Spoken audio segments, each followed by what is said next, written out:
Mend his head with vinegar and brown paper. Vinegar and brown paper? That's no good. This patient has a broken leg. We need to put it in plaster until the bone grows together. Hey, I've got a plaster. That's no good. That's a sticking plaster for cuts and grazes. Well, that'll do. No, it won't do. It will. It's only scrap. Ow! Don't worry, Spike. We're only playing. Yeah. Scrap's all right, really. We're only pretending. And anyway, what are you doing out of bed, Mrs. Spike? You've got woof woof, cold nose, very warm ear disease. Back to bed, Esmeralda, before the bell. You get a lot of fuss made of you when you're ill, don't you, Scrap? Supposing I was really ill. I might have to go to bed. And people might bring me comics and books and fruit and games to play. And I wouldn't have to do any jobs. Not if I was too ill. Not if I had the measles. Cat's got the measles, the measles, the measles. Cat's got the measles, measles got the cat.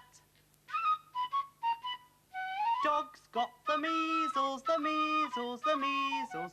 Dog's got the measles, measles got the dog. Bonzo's got the measles, the measles, the measles. Bonzo's got the measles. Bonzo, we've finished playing hospitals now. Bonzo's got the measles.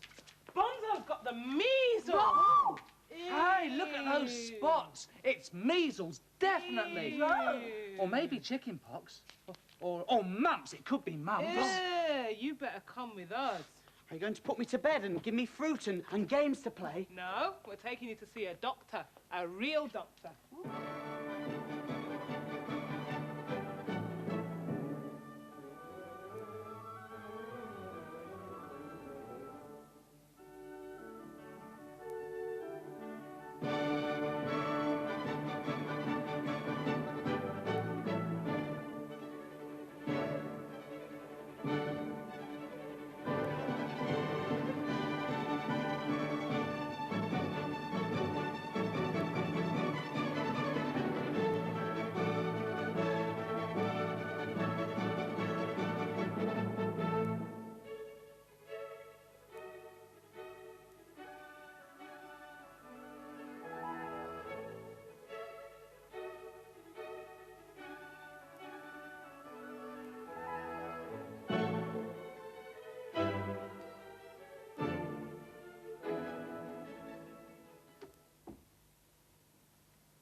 That was silly, Bonzo.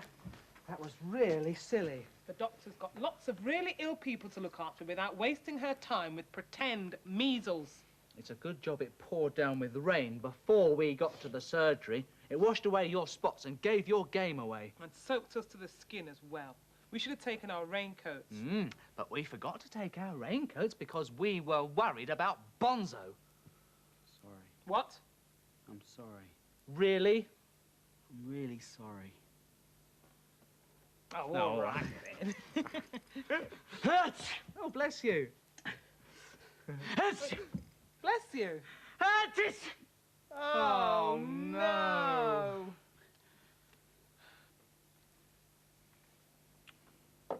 It's different when you're really ill. It's not much fun at all.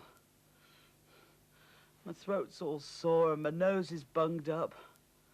I hope I don't take too long getting better.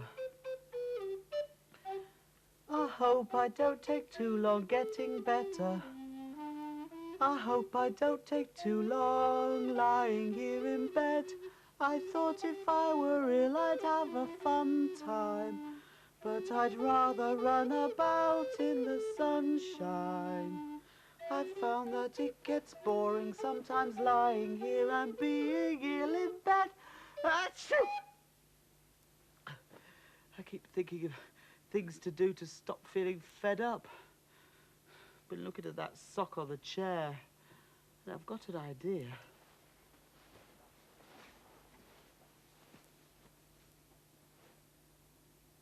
Hello, everyone.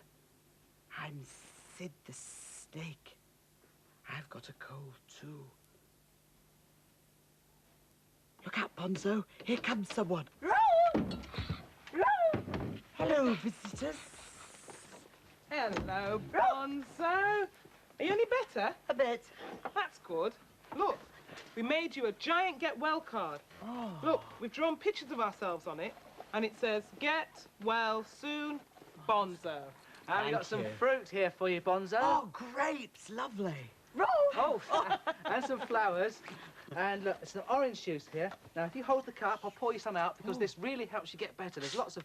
sorry. Lots of vitamins in this. There we are. Drink it up, Bonzo. All up. That's it. Good. Now, look, here's a hot water bottle to keep you nice and warm. Right in there. Thank you. And here's some more tissues. All right. Thank you. That's really nice. I'm really quite warm under this quilt. The only problem is I'm getting bored. Oh, that's all right. I bought you a jigsaw puzzle you can do. Spike chose it. Thank you. I'm afraid this quilt's too lumpy and raggedy. The pieces will go everywhere. No, they won't. Look. Here's a tray you can put them on.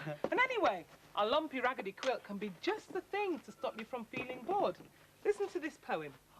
An eider downs, a magic land, or a sea for ships to sail. Sometimes it's calm, but other times it's blowing up a gale. Sometimes there's a storm at sea, or an earthquake on the land. Sometimes there's camel spiders creeping through the desert sand. Many palaces and kingdoms, towns and cities can be built on the rolling hills and valleys of a lumpy, raggedy quilt. That was a nice poem. You going to read me a story now? I have got one here, Bonzo, in here. It's about a girl who was ill as well. It's called Through My Window. Jo was ill in the night.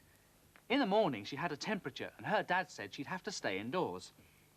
She wanted her mum to stay at home too, but she had to go out to work. Never mind, Jo. Keep an eye out for me tonight. I'll bring you a surprise to make you feel better.